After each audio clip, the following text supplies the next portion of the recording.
Now,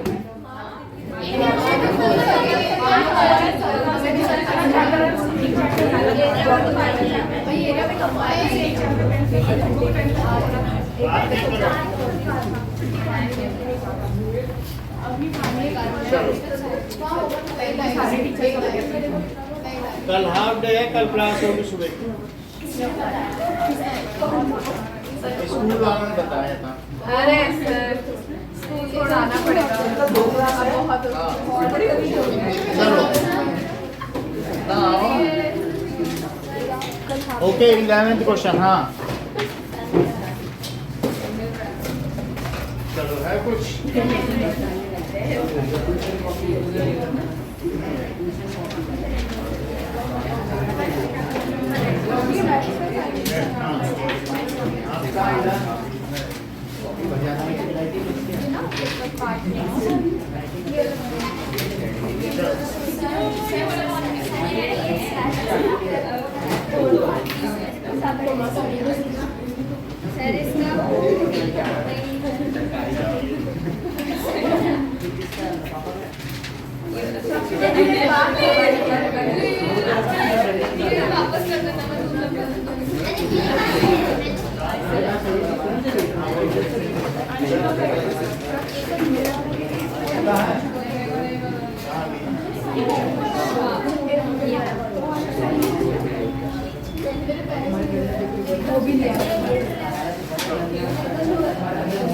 बताओ इधर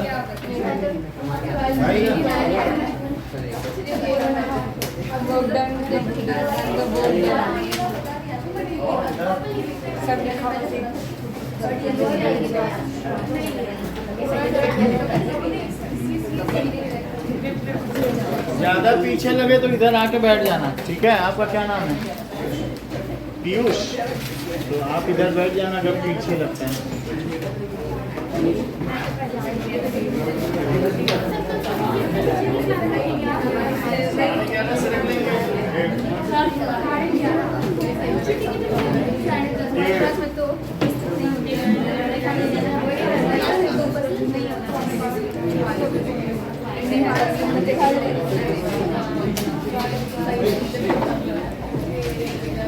okay on है। 11th question. A TV tower stands vertically at a bank of canal from a point on another bank. Sir हमारी कल छुट्टी नहीं है। Opposite tower. देखो सर इनकी कल छुट्टी नहीं है। ऐसा होता है। देखो सर सीरियस। सुन लो, टीवी टावर है ना, एक बैंक के किनारे खड़ा हुआ है और उस ये रिवर है, तो रिवर के दूसरी साइड में क्या है? ग्राउंड से अगर मैंने उसका एंगल ऑफ एलिवेशन देखा, from A point on other bank directly the angle of elevation is 60 degree. तो इसका एलिवेशन कितना आया? 60 डिग्री। और मान लीजिए ये अब दूसरी साइड है रिवर में, तो ये टीवी टावर इधर है, ये बीच में रिवर फ्लो कर रही है, समझ में आ रही बात? और मैं और थोड़ा आगे बढ़ जाऊं 20 तो उसका कितना है बताइए? On same line if we move ahead, कितना आगे बढ़ना पड़ा है? ऐसा कुछ दिया नहीं गया है। 20 मीटर लिखा है। 20 मीटर अगर मैं आगे बढ़ गया तो ये एंगल कितना हो जाता है? 30 डिग्री। इतनी बात समझ में आई? सो पहले सुनो फिर बोलना। A TV tower stands on one bank, ठीक है, vertically from other side of bank the angle of elevation of top of TV tower is 60 degree. If we move ahead 20 meter then the angle of elevation reduces to 30 degree. Find the width of river and the height of TV tower. Anshika repeat karo. Sir, tower is standing vertically on a side of bank, and the angle of elevation from top of tower to ground. Off top of tower. Off top of tower is 60 degree. From other side of From bank. other side is 60 of bank is 60 degree, and if we move 20 meter more, then the angle of elevation is 30 degree. Find the width of river and the height of port. समझ में आ गई बात? हाँ ना। अब जरा देखो, तो ये 20 मीटर है, हम इसे मान लें कि let width of river is x and height of tower क्या हो जाएगा? Let width of river is x meter and height of tower is y meter. So अब देखिए कि tan 30 डिग्री क्या है, यहाँ से देखो। तो tan 30 डिग्री पीयूष बताओ, यहाँ से बताओ देख के। वैल्यू तो हम बाद में डाल देंगे, यहाँ बताइए फार्मूला। नहीं बता रहे हैं, आप बताओ।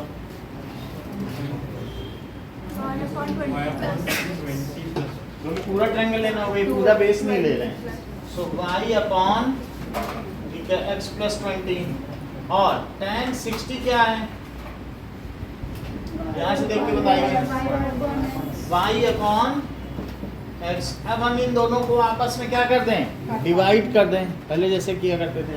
सो tan 30 upon tan 60 degree is equals to y upon x plus 20 upon y upon x। ये बात समझ में आई? हमें कब पता चलेगा कि कहाँ डिवाइड? हर एक में डिवाइड करना है, जितने शुरू में नहीं किए थे वहाँ भी कर लें ऐसे चलो। तो ऊपर क्या होगा, नीचे क्या होगा? हाँ? पहले वाला स्टेप कर सकते हैं। क्योंकि 30-60 का पेयर होगा तो हमेशा 3 आ जाएगा रेशनलाइजेशन का। नहीं तो ऊपर 30 रखेंगे या 60? कुछ भी लिख दो, उससे हम दोनों तरीके से करके दिखा दे रहे हैं।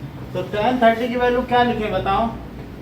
1 by upon root 3 is equals to y से y कटा। देख लो ऊपर मैंने क्या लिखा है बताओ? x प्लस 20 और नीचे क्या लिखा है?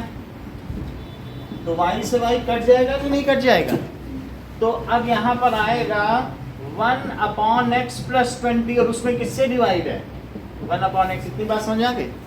ऊपर की चीज होती है तो वो स्लाइड करती है और नीचे की चीज पलटती है। जैसे a बाई भी आ गया और नीचे की चीज पलटती है, यानी जो जहां का ऊपर वाला है वो न्यूमरेटर अपनी जगह नहीं छोड़ता, हमेशा डिनोमिनेटर को ही हारना पड़ता है। तो ऊपर में से b नीचे आ गया और नीचे का भी डिनोमिनेटर ऊपर चला गया। डिनोमिनेटर शिफ्ट्स होते हैं और जबकि न्यूमरेटर कहीं नहीं जाते, तो ऐसे इसका न्यूमरेटर चला जाएगा, डिनोमिनेटर नीचे चला जाएगा कि नहीं? तो कितना आएगा बताओ? 1 बाई रूट 3 इंटू रूट 3 और is equals to 1 by x plus 20 into x by 1। वरना ये मेथड ऐसे यहाँ पर भी लिख सकते हो 1 by root 3 divided by root 3, जैसे ये बेसिक मेथड लगा दिया। चलो कितना हो गया? x अपॉन एक्स प्लस 20, तो 3 उधर ले जाओ और इधर कितना हो जाएगा? x प्लस 20, तो 3x माइनस x कितना हो जाएगा? तो 2x कितना हो जाएगा? तो बोलो x कितना हो जाएगा? 10 मीटर। यानी विड्थ ऑफ रिवर कितनी हो गई? 10 मीटर। तो दैट इज, यहाँ से देखा जाए तो ये 5 मीटर है, इसकी double width. So width of river is 10 meter. अब देखो ये वाला सेकंड इक्वेशन फिर से उठा लो। सेकंड इक्वेशन उठा लो ना, कभी कभार डायग्राम बनाने का मौका होगा। बोलो। तो आप हर बार पहले डायग्राम बता दीजिए, एक बार हमें थोड़ा सा टाइम दे दीजिए खुद बनाने के लिए पहले, ताकि हाँ, एग्जाम हाँ। में ऐसे आते दिखा। ठीक है, अब देखो सेकंड में रखो। tan 60 डिग्री क्या है? y by x. तो root 3 is equal to y कितना है नहीं पता, और x कितना है? 10। तो बोलो हाइट ऑफ टावर क्या हो जाएगी? 10 उधर चला जाएगा। So 10 root 3 it is equals to y। So height of tower is 10 root 3 meter. Okay. जैसा पहले करना था वैसे भी कर सकते हैं। उसमें अगर आपको दूसरे मेथड से करना है, अब जैसे मैं मान लीजिए 60 डिग्री है तो यहाँ पे क्या कर दूँ? ये फर्स्ट और सेकंड इक्वेशन हो गई। अब सेकंड इक्वेशन को पकड़ो तो बोलो tan 60 कितना है? y बाई एक्स तो बोलो √3 क्या हो गया? √3x, क्या यही y है? बोलिए। और इसको अब इसमें डालो, tan 30 कितना है बताइए? y upon x plus 20। अब y की जगह में क्या डाल दूं? 1/√3 यहाँ लिखिए, और ये √3x यहाँ डाल दीजिए, और x प्लस 20 इस चीज को यहाँ ले जाओ, तो क्या x प्लस 20 हो गया, और √3 का √3 में मल्टीप्लाई करो तो 3x। अब x को उधर ले जाओ, तो 3x माइनस x क्या 20 हो गया? तो बोलो 2x कितना हो गया? तो x कितना हो गया? अब यही वैल्यू उठा करके इसमें डाल। सही, ऐसे भी कर सकते हैं। चलो, now 12th question. From the top of 7 metre high building. देखो ध्रुवांशी, बिल्डिंग है और टावर है, तो बिल्डिंग ऊंची होगी कि टावर? टावर। हाँ, तो फ्रॉम द टॉप ऑफ, जैसे मैं बोलूं वैसा तुम्हें रिपीट करना होगा। From the top of 7 metre high building, सही है। और ये देखो टावर, तो angle of elevation of tower is found to be, कितना पाया गया? बताओ। बिल्डिंग के उच्चतम बिंदु पर खड़ा हुआ कोई व्यक्ति टावर के उच्चतम बिंदु को देखता है और उसका उन्नयन कोण कितना पाता है? 60 डिग्री। और वहीं से वो टावर का नीचे का हिस्सा भी देख रहा है। जरा देखो तो, and the angle of depression of foot of tower is found to be 45 degree. यही वो छत पे खड़ा है, ऊपर भी देख रहा है, नीचे भी, तो उसे 45 डिग्री नजरें नीचे झुकानी पड़ती हैं, ऐसे। तो पहले सुनो फिर बोलना। From top of 7 metre high building, the top of angle of elevation of top of tower is 60 degree and angle of depression of foot of tower is 45 degree. Find the height of tower. Repeat करो. From a 7 meter tall building, angle of elevation of a top. Srishti repeat करो. From the top of the 7 Top meter, of. from the 7 meter tall building, angle of elevation of top of the tower is 60 degree and angle of depression of the foot of the tower is 45. Find. Find the height of it. Repeat करो. तो मैंने तो top ही बोला। Top नहीं बोला था. From a 7 meter high building, top. From top of 7 meter. From top of 7 meter high building, top of angle of elevation. Angle of elevation of top of tower. Angle of elevation of top of tower is 60 degree and angle of depression of foot of tower is 45 degree. Find the height of. एक बार repeat करें. Height of the tower. From a 7 meter top building, the angle of elevation of the tower, ऐसे the top नहीं. of the tower is हाँ. 60 degree and the angle of depression of the foot of it is 45 degree. बस यही बात है. अब ये 7 metre है, तो मैं इसको 7 मीटर लिख दूं, और जो रेस्ट ऑफ हाइट है उसको क्या ले लूं? x। और इन दोनों के बीच में गैप जो है, क्योंकि बिल्डिंग एक तरफ होगी और टावर दूसरी तरफ होगी रोड के, तो रोड की जो ये कहते हैं that is the distance between tower and building is y। तो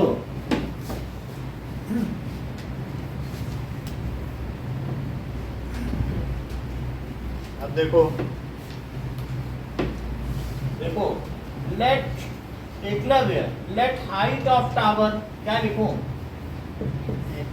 आप बताएं, मुझे मालूम नहीं इसलिए तो आपसे पूछा। 7 plus 6. हाँ, ये पूछा था मैंने एकलव्य से कि x plus 7 बोल नहीं, तो बोल ही नहीं रहा। And the distance between building and tower is between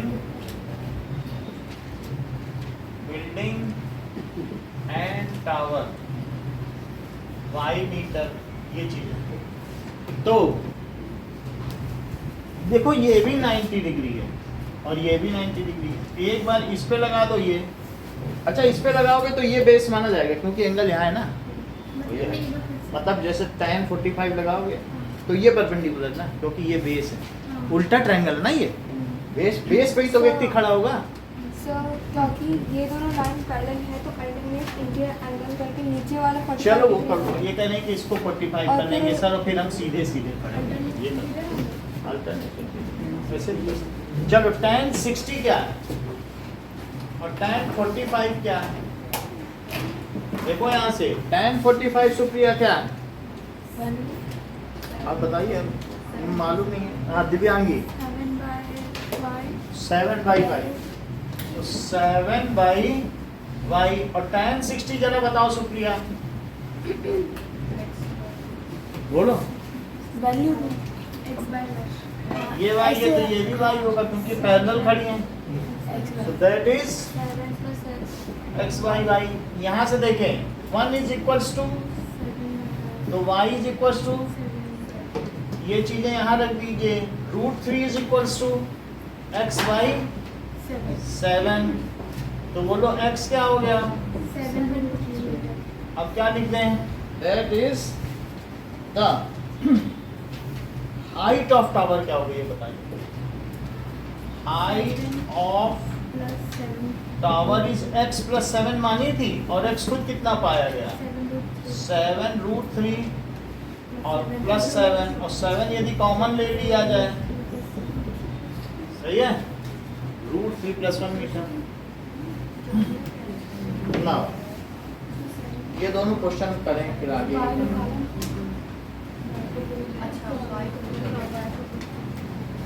hello hello, हाँ जी, ये मोबाइल क्लास से आई नहीं है भाई। मोयल तो यहाँ से 6 बजे चली गई।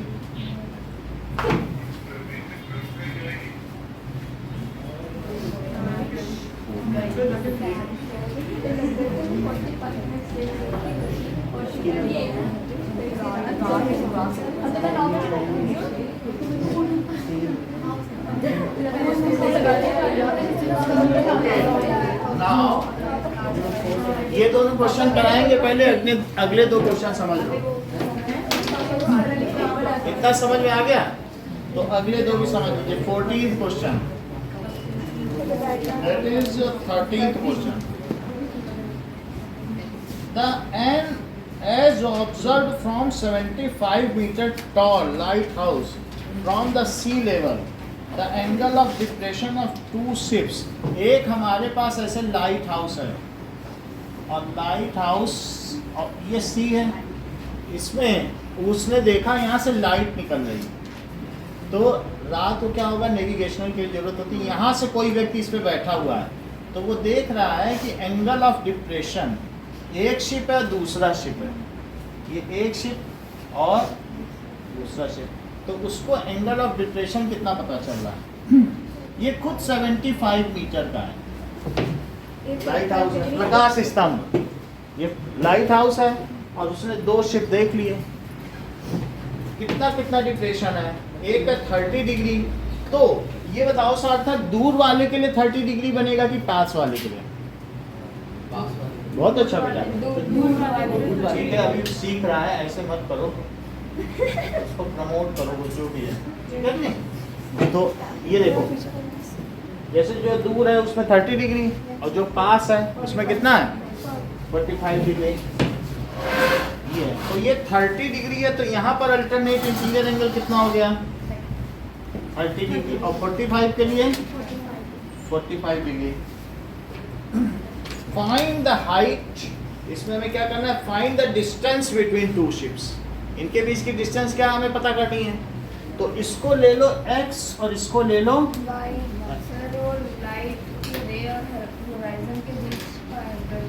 हमेशा जो होता है हॉरिजॉन्टल लेवल से जितना हम आइस को नीचे करते हैं अवनमन कोण, वही तो एंगल ऑफ डिप्रेशन होता है, तो दैट इज दिस मच, और फिर उसमें और नीचे किया। समझ में आ गई बात आपको? तो अब जरा देखिए, let the distance between light house and nearest ship is x and the distance between ships is y meter.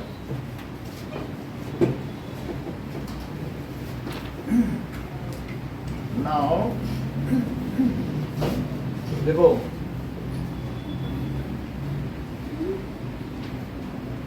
let distance distance between foot of lighthouse, किसका? Foot of lighthouse and nearest ship is x meter and distance between ship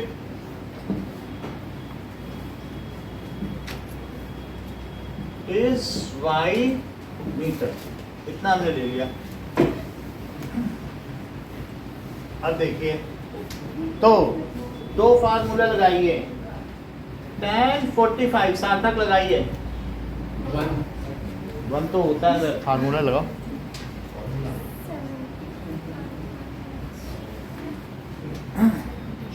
आप लोग 75 upon x. 75 by x और tan 30 भी लगाओ। 75 by x plus y. x plus y, तो ये 1 हो गया। और वो 75 बाई एक्स, तो बोलो x की वैल्यू कितनी आ गई? 75 75 मीटर, अच्छा सेंटीमीटर नहीं।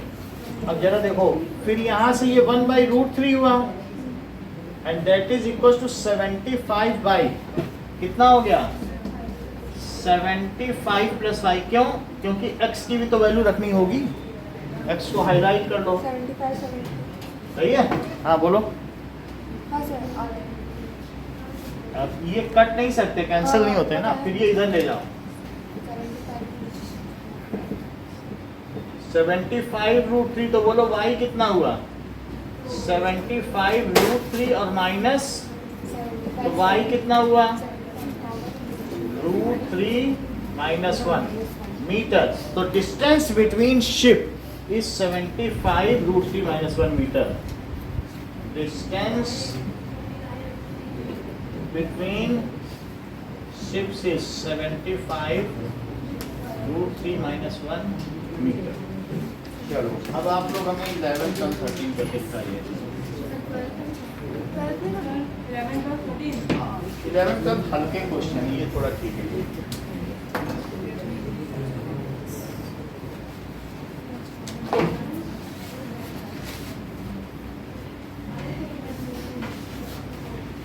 फिर ऑफ कर देना।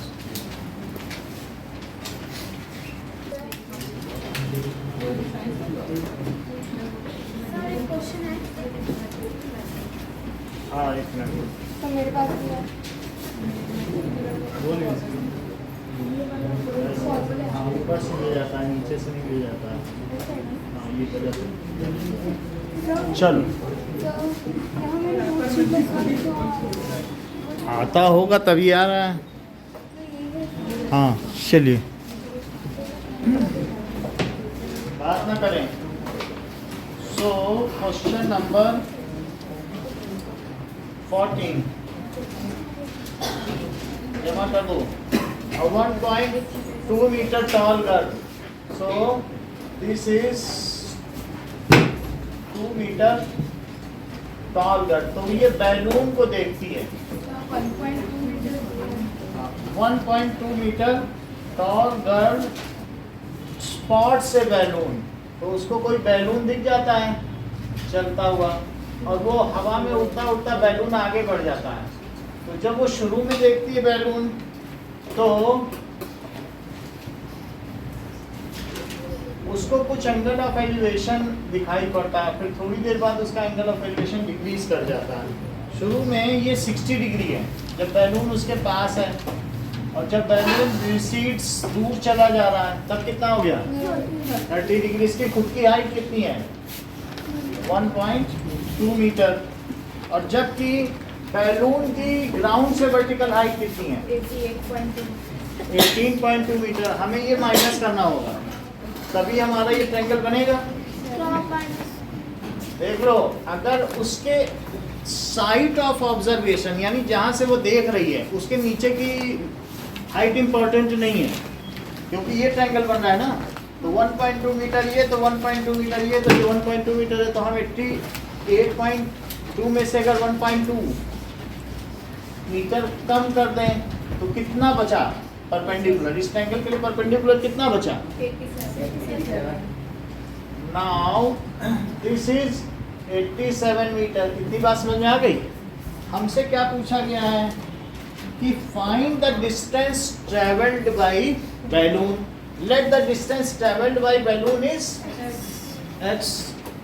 तो और अभी ये क्या ले लें, एक एक्स वाई, ये तो जानते ही हम 87 हो गया। तो दैट इज, इसको ले लो कुछ, ए बी सी। तो ए सी कितना है 88.2 मीटर। लेकिन ए सी क्या चीज है, क्या ये A B plus B C है? तो बोलो ए बी कितना है, ये बी सी कितना है, 1.2 मीटर है। तो ए बी कितना हो गया 88.2 माइनस 1.2, तो 87 मीटर। इतना लिखने की जरूरत नहीं है, सिंपली भी लिख सकते हो। तो A B is equal to 87 metre, मैंने बता दिया। कुछ नहीं, इन दोनों को जोड़ के 88 आया और इसकी वैल्यू डाल दी। हाँ बोलो, दोनों को जोड़ा, एक की वैल्यू डाल दी उधर करके, लाओ जमा। ठीक है,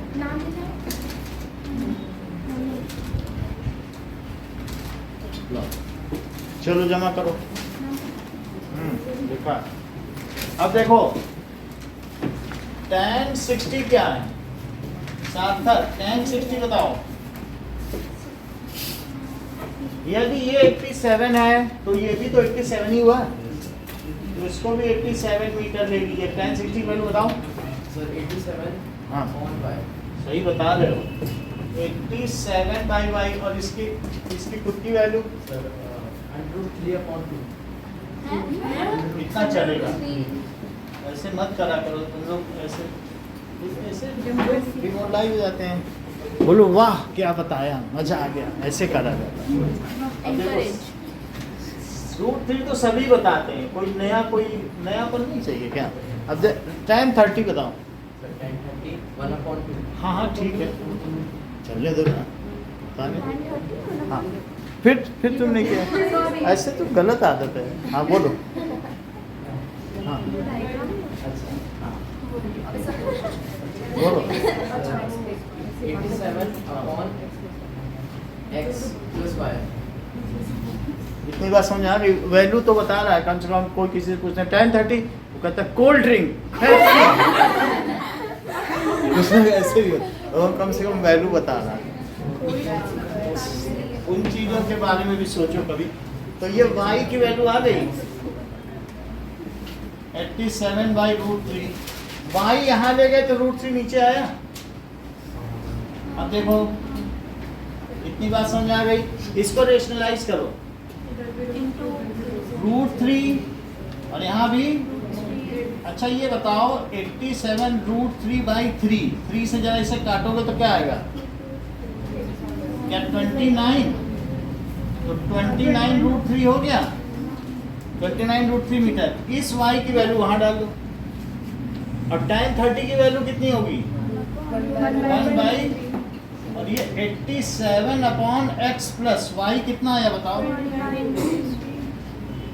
देखो 29 √3 मीटर है, मैं यहाँ डालने जा रहा हूँ। तो 29 √3, इसको यहाँ ले जाओ, x प्लस 29 √3 और इज इक्वल टू 87 √3। तो बोलो x कितना हो गया। हाँ उसको लिख देंगे। तो अब इससे क्या होगा, x √3 कॉमन लो और 87 में से 29 माइनस करो, कितना आ जाएगा। x ही पता करना है कि बैलून कितना आगे चला है। 56 सर एक सेकंड रुकना। 56 तो नहीं आएगा। 757 अच्छा आपका प्रयास सराहनीय है।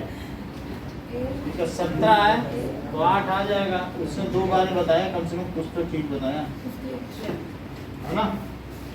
इतनी बात सही है। So it is let distance travelled by balloon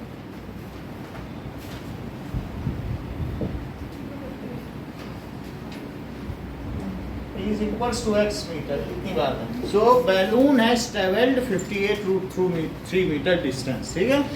balloon has traveled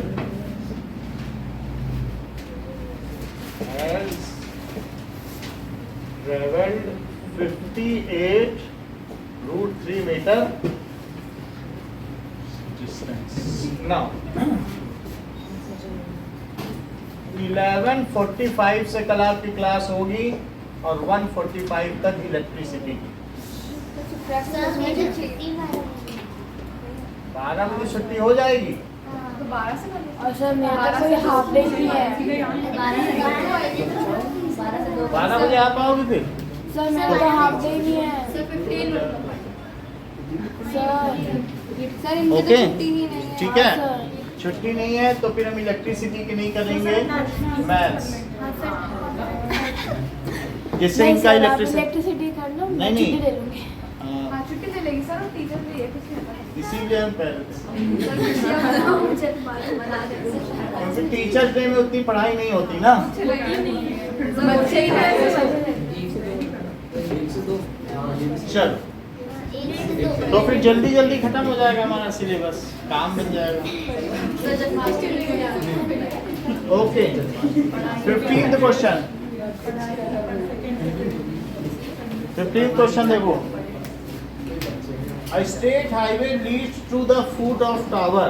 तो a man standing at top of tower observe a car।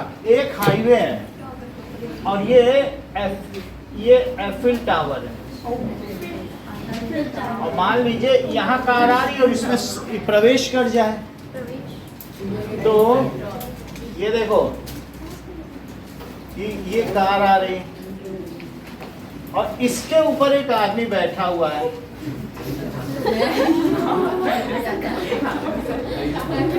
अच्छा हाँ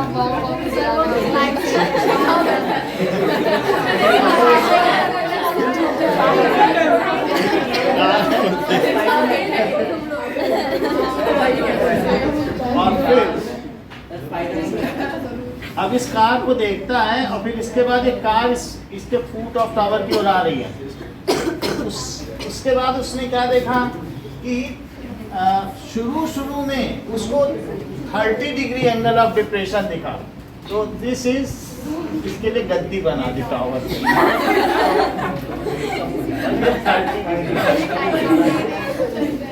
सरकार ने बनवाई है गद्दी। ठीक है और ये अब कितना हो गया 60 डिग्री। ये देखो शुरू में उसका ऊपर से देखने पे 30 था और वो फिर कितना हो गया, ऐसा कितने सेकंड बाद हुआ है? 6 सेकंड बाद। तो net speed of car is v। Speed of car कितनी ले ली? v मीटर पर सेकंड। अच्छा ये मुझे बताओ v क्या होता है? क्या डिस्टेंस अपॉन टाइम? तो डिस्टेंस कितना हो गया vt। इतनी बात समझ में आ गया? So distance travelled by car in 6 second क्या हुआ? Distance travelled by car in 6 second. मान लो वो 1 सेकंड में 40 मीटर चलती है तो 6 सेकंड में कितना चलेगी? तो 40 × 6 नहीं कर दोगे? तो जो भी उसकी स्पीड है उसमें मल्टीप्लाई कर दो टाइम का। तो क्या हो जाएगा? It is equals to v into 6, that is 6v metre. कितना हो जाएगा? 1 सेकंड में v चली तो 6 सेकंड में कितना चली? 6v चली। ठीक है तो ये डिस्टेंस कितनी हुई बताओ? अब मान लो इसने देखा कि ये इस पे डाउट हुआ, ये जरूर कोई गलत आदमी है, ISI का एजेंट है, ये अंदर जा रहा है और ये इसको यहाँ से आने में कितना समय लगेगा। मान लो उसने इसको ऑब्जर्व किया, कितना टाइम लग गया। अब उस यहाँ इसे पता चल गया गलत है। पहले तो कार देखी, फिर यहाँ देख, अरे ये बैठा है इसकी तो इन्फॉर्म कर। उसे 3 मिनट लगते हैं अगर फोन करने में और अलार्म बजाने में। तो क्या वो सफल हो पाएगा उसको गेट तक रखने में कि वो आदमी बम छोड़ के चला जाएगा? तो इस तरीके से अब यहाँ से कार इसमें प्रवेश करने वाली है। Let in t second it reaches the foot of tower. फिर से समझो इस बात को। Let man first observes the car at 30 degree angle of depression by sitting on top of tower. Man first observes the car. After 6 seconds, the angle of depression increases up to 60 degree. कितना बढ़ गया बताओ? 60 degree. Now ये question में लिखा नहीं है लेकिन आया है बोर्ड में इसलिए बता रहा हूँ. If man takes 3 seconds of responding time, ठीक है, to that is bell the alarm, then whether the man will be successful in doing so or the car will successful in reaching the foot of tower. वास्तव में वो पूछना चाहता है कि इस कार को यहाँ से यहाँ पहुँचने में, आपके बुक में तो सिर्फ इतना ही दिया है, what time it will take to reach the foot of tower. तो बोर्ड ने उसे कैसे अमेंड किया कि अगर 3 सेकंड इसका आंसर है तो मान लो, तो क्या वो सक्सेसफुल हो पाएगा? So he will timely ring the alarm. बात समझ में आ गई कि नहीं? तो ये चीज है. वो क्वेश्चन में इधर उधर कर देंगे तो आप देख लेना मैनिपुलेट. फिर से समझो कि मान लो v लेट द कार की स्पीड v है, स्पीड ही पूछी गई है. सर वी मत लीजिए, बहुत उत्तर दे रहा है. v नहीं लेंगे तो x मीटर पर सेकंड. कितना ले लिया? तो अगर x मीटर पर सेकंड है तो बताओ डिस्टेंस क्या होता है? v into t. तो दैट इज 6x हुआ कि नहीं? फार्मूला देखो, सही है. अच्छा, अगर मान लो let car further takes t second to reach the foot of tower, तो बताओ अगर उसको t सेकंड यहाँ से यहाँ तक पहुँचने में लगते हैं, लेट कार फर्दर टेक्स कितना second? t second to reach foot of tower, तो distance travelled by it in t second कितना हुआ बताओ? डिस्टेंस ट्रेवल्ड, इसी फार्मूले से निकालो, in t second, it is equals to x into t. x तो उसकी स्पीड है ना, तो xt मीटर, ये 6x मीटर. x उसकी स्पीड है, 1 सेकंड में x चलता है तो 6 सेकंड में कितना चलेगा? 6x. तो t सेकंड में कितना चलेगा? tx.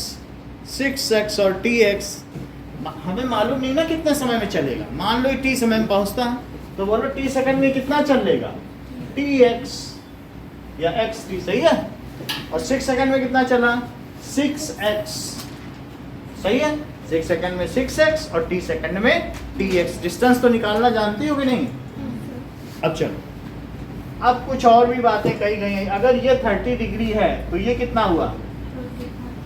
और ये 60 डिग्री हो गया. अच्छा, अब कुछ और भी चीजें दी हैं क्या? कुछ और नहीं दी है. इसे y ले लो, इस हाइट को कितना ले लें? y, सही है. Now this is the term y. चलिए, तो पहले 30 पे फार्मूला लगाओ. tan 30 कितना हुआ बताओ? y upon 6x plus xt. और बोलो अब 60 पे लगाओ xt. अब इन दोनों को डिवाइड कर दो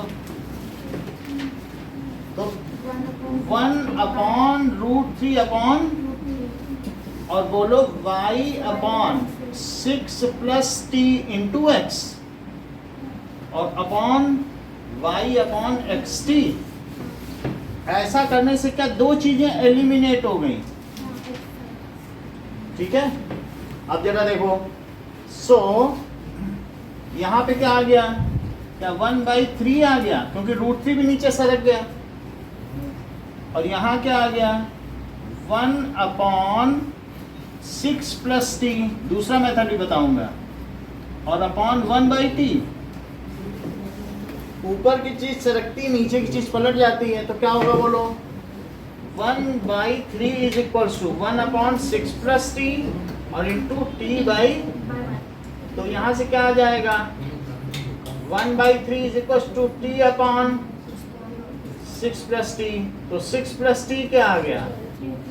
तो बोलो 3t माइनस t क्या आ गया? तो 2t क्या आ गया? तो t क्या आ गया? Now it will take 3 seconds to reach. अब फिर से समझो, क्योंकि ये मेथड कम समझ में आ सकता है, तो फिर से समझिए। tan 30 कितना है बताओ?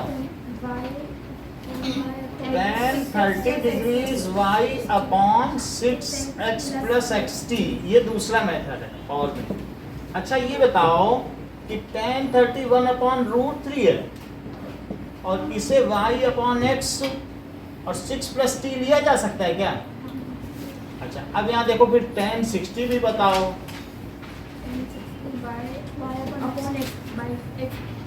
xt, तो अब यहाँ इसे रूट 3 लिखो, रूट 3 लिख लिया और t भी इधर ले आओ, तो उधर क्या बचा? क्या y बाई x अकेला छूट गया? और यहाँ पर भी y बाई x को अकेला ही छोड़ दो और तुम 6 प्लस t यहाँ ले आओ। और अगर दो चीजें एक दूसरे के बराबर हों तो क्या वे आपस में भी बराबर होती हैं? तो इसलिए इसको जब तुम इसके इक्वल कर दोगे तुम्हारा आंसर कहीं किसी से डिवाइड ही नहीं। फिर से समझो, ये समझ में आ गया? अब y बाई x यहाँ छोड़ दो, 6 प्लस t को इधर ले आओ, इसमें भी y बाई x को यहीं छोड़ो, t को यहाँ ले आओ और फिर इसको इसके इक्वेट कर दें। If two things are equal to same thing, then they are equal to one another. तो फिर क्या करना है बताओ? 6 plus t by root 3 is equal to root 3t। अच्छा रूट 3t में अगर रूट 3 के पास रूट 3 ले जाओ तो क्या हो जाएगा? 6 plus t is equal to 3t, तो 2t क्या हो गया? 6, तो t क्या हो गया? यही दोनों क्वेश्चन करके दिखाओ।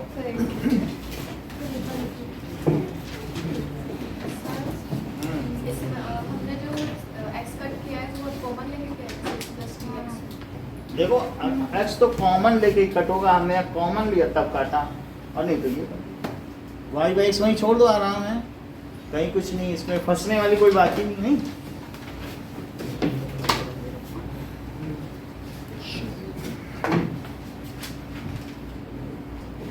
लाइव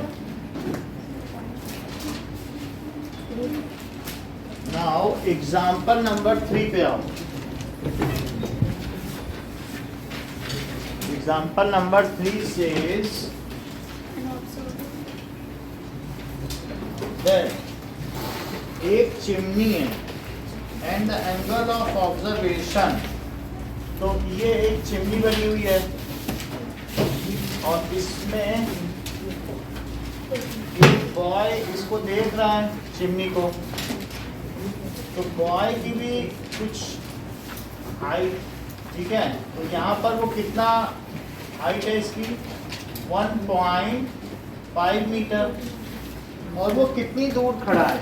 इट इज, बात नहीं करो, how much distance? That is 28.5 metre उससे आगे खड़ा है and observes the chimney.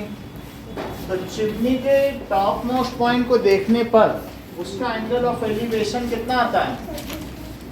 Late this is A B C और ये डी ई, ठीक है, तो वो 28.5 मीटर पर है, तो ये भी 28.5 मीटर। सो इन ट्रायंगल, यहाँ पर ऐसे कर रहे हैं, in triangle A B E, A B E, तो ए बी ई में लगा दीजिए रो में tan 45 लगाओ।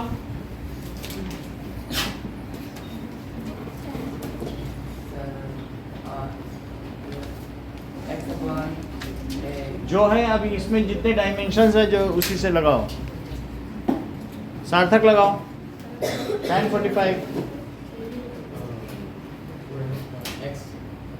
x का यही नहीं, आप A B upon B, simple सी चीज है, ठीक है। तो अब इसमें 1 is equals to A B तो हमें पता नहीं है, और बी ई कितना है? 28.5, tan 45 की वैल्यू डाल दी। यहाँ तक समझ में आया कि इतना हाइट है इसकी। तो अब ए बी कितना हो गया बताओ? अब ए बी अगर 28.5 है दिव्यांगी, तो मुझे बताओ इस चिमनी की टोटल हाइट क्या है? ए सी 28.5 plus 1.5 तो 28.5 तो ए बी हो गया, लेकिन बी सी भी तो 1.5 ही है, plus 1. तो प्लस 1.5 तो कितना हो गया? 30 मीटर, ये 1.5 है। समझ में आ गई बात? नेक्स्ट देखें, ठीक है, प्रीवियस शीट्स जमा कर दें जिससे अगला क्वेश्चन समझ में आए। नाउ नेक्स्ट क्वेश्चन है कि एक बिल्डिंग है केवी नंबर 2 की, तो उसको एक बच्चा देख रहा है, स्कूल बिल्डिंग है। मान लो अंशिका आके देखती है, फिर कहती कितनी भव्य और शानदार बिल्डिंग है, कितना अच्छा स्कूल है।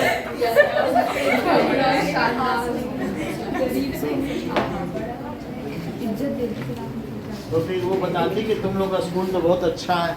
तो मूर्ति का मंडी लोग हैं, बोलते हैं कि जितना तुम्हारा स्कूल है उतना बड़ा तो हमारा बाथरूम है। तो अब जरा देखो, दैट इज दो चीज को देखा जा रहा है। Angle of elevation of top of building from A point certain meter away from foot of building is found to be 30 degree and angle of elevation of top of flag staff, ये flag staff है तो उसका angle of elevation 45 है, ऐसा book में figure में दिया हुआ है। that is ये तो 30 डिग्री है, पहले 30 बनाओ, पहले 30 डिग्री फिर बाद में बड़ा एंगल बनाया जाता है, और ये 45 ऐसा दिखाया गया है। अब इसी पर जो चीज दी है तो ठीक है, नहीं तो एक्स वाई मान लो, कुछ अगर दिया है तो अच्छी बात है। क्या कुछ भी दिया है? देखो 10 मीटर की बिल्डिंग है, कह रहा है स्टाफ, फ्लैग स्टाफ की हाइट बताओ। इसे एक्स ले लिया और इसे क्या ले लिया, वाई ले लिया। तो अब प्रॉब्लम 10-30 पे फार्मूला लगाओ। Late height of flag staff क्या है, हाइट ऑफ फ्लैग स्टाफ, और भी कुछ पूछ रहा है, कितना ही पूछ रहा है। And the distance of building from P, and distance of building from P is equal to y metre. दो चीज ले ली, और यहाँ क्या ले लिया, height of chimney is AC। अब देखिए तुमको अपने मन ही से बताती, बोलो बेटा बोलो। 10 दो ही चीज है, मुझे कैसे पता चलेगी, तुम्हें पता चल चुका है। 10:30 है, 10:45 बताओ।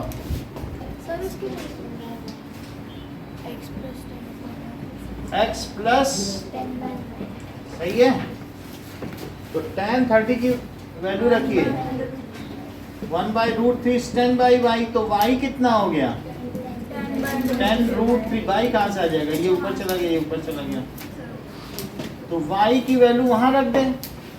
और 10:45 क्या है, x प्लस 10/y, y यहाँ ले लो, x प्लस 10, और y की वैल्यू कितनी रख दी जाए, 10√3। So 10√3 is equals to x plus 10, तो x कितना हो गया, 10 अगर हम कॉमन ले लें, सही है। इधर ध्यान दो, अब तो सौम्या भी नहीं, बात क्यों हो रही, √3 की वैल्यू तो रखनी पड़ेगी जब दिया है। यू में टेक, तो जो दिया है तो लेनी है। 1.732 1.74 होती है, ठीक है, हमारे में तो 32 दिया, आपके में 4 है, नहीं होती है 732 ही है, 4 कहाँ से? 1.7 कौन बता रहा है,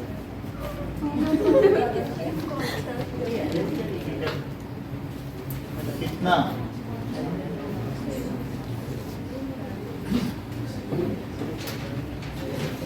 सो कितनी हो गई x?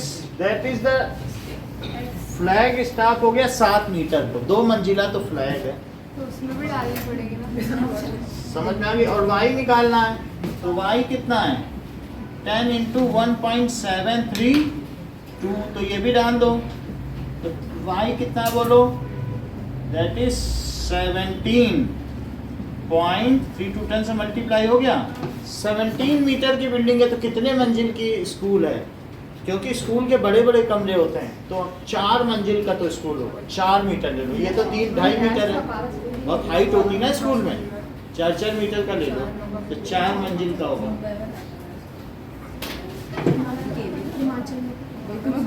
चलो, जो 4थी मंजिल पर पढ़ता होगा वो देर से घर पहुंचता होगा।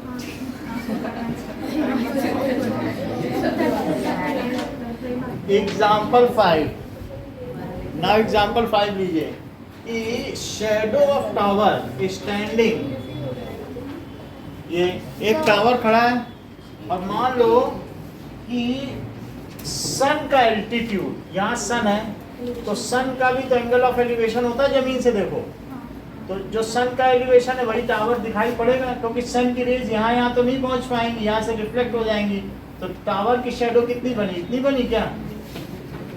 और वही मान लीजिए जब when the sun's altitude is 30 degree and then when it is 60 degree, 2 position बताई गई हैं, 40 मीटर लॉन्गर। अब ये सन डूब रहा है, सन नीचे चला गया, तो फिर इस समय इसका क्या होगा एल्टीट्यूड, ये देखो, तो उस समय सन का एल्टीट्यूड क्या पाया गया दूसरी अवस्था में, when it sets, तो इसका क्या हो गया,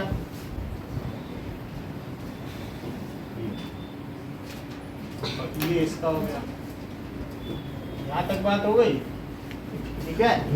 तो अब ये देखो, यानी इस टावर की छाया 40 मीटर लंबी हो जाती है यदि सन का एल्टीट्यूड 30 डिग्री से, यानी 60 डिग्री से कम हो के कितना हो जाए, 30 डिग्री शाम हो जाए, शाम को तो सन नीचे आ जाएगा तो हमारी छाया लंबी हो जाएगी। So when altitude changes from 60 degree to 30 degree, then the shadow of tower increases by 40 meter. Find the height of tower. हम टावर हम उसको इंची टेप से लेकर नहीं नापे, हम सिंपली ऐसे देख के भी बता सकते हैं उसकी छाया से ही, तो ये ट्रिग्नोमेट्री है। Let height of tower is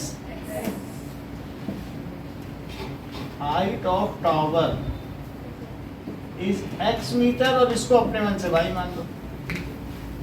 तो अब प्रवीण तुम मुझे tan 30 लगा के बताओ और tan 60। tan 30 x by y plus 40 और tan 60 भी लगाइए,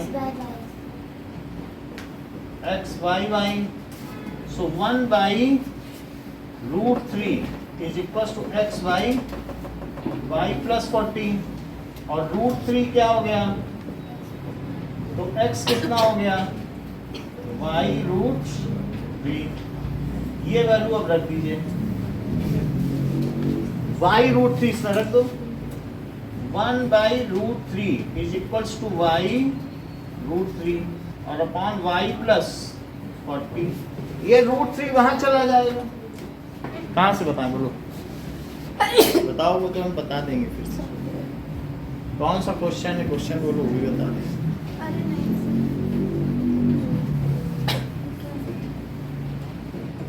पूछोगी तो क्या बता दें। चलो, y प्लस 40 कितना हो गया, 3y, ये रूट 3 से मल्टीप्लाई हो गया, ठीक है। तो बोलो 3y माइनस y कितना हो गया, तो 2y कितना हो गया, तो y कितना हो गया, y क्या चीज है, y तो सेपरेशन है, y से हमें कोई मतलब नहीं है, हमें तो किससे मतलब है, x। So put value of y in x, put value of y 20 रख दो, तो 20 रूट 3 क्या हो गया x। So that is height of building कितनी पाई गई? Height of tower, height of tower is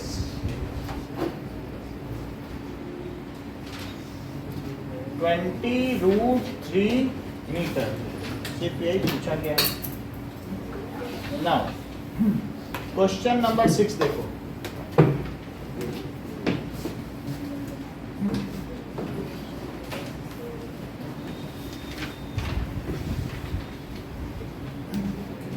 question number 6 क्या कह रहा है? Example 6, that is angle of depression of top and bottom of 8 metre tall building from a multi storey building.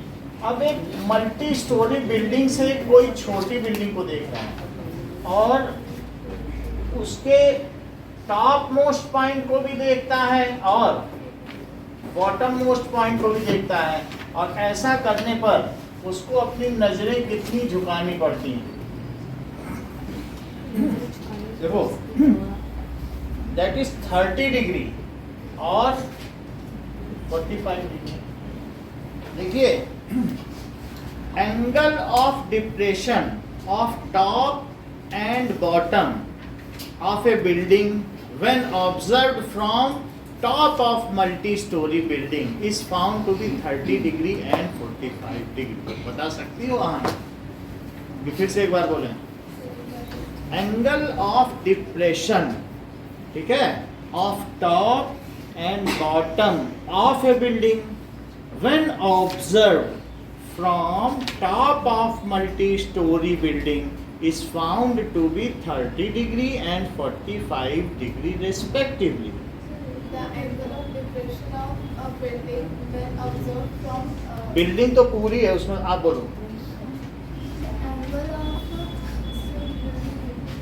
top of the building and the foot of the building by the observer from multi बहुत सारी कमियां हैं। Problem, The angle from the to the top of the angle to the top of the building. बोलो दिव्यांगी। The angle of depression of the top of the building and foot of the building when observed from top of the multi-story building is found to be 30 degree and 45 degree respectively. Find the height of multi storey building. बहुत अच्छा बताया। यश, एक बार और आप भी बता दो। The angle of depression of what? Height of height नहीं होता है, of top of tower and bottom. Top of. ये टावर है ही नहीं, दोनों बिल्डिंग है। ये बिल्डिंग है, मल्टी स्टोरी बिल्डिंग है। Top of building and bottom of building is found to be 30. When observed from top of, Top of the tower from multi-story building is found to be 30 degree and 45 degree respectively. Then find the height of the tower and the distance between two. ये multi storey building है, tower नहीं। Ishan repeat करो। So find the depression of find नहीं है। the angles of depression from the top and the bottom of the building is found to be ठीक है, 30 degree and 45 degree when observed from top of multi storey building. ठीक है, इस question को बुलवा के खत्म करेंगे। एक दो लोगों से और बुलवाएंगे। बेटा आप बोलो। the angle of depression of the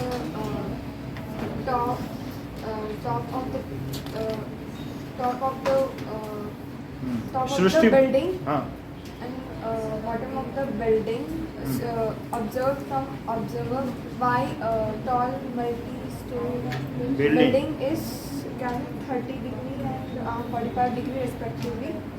Find the height of the multi-story building. Okay. ठीक है। अंशिका रिपीट करो।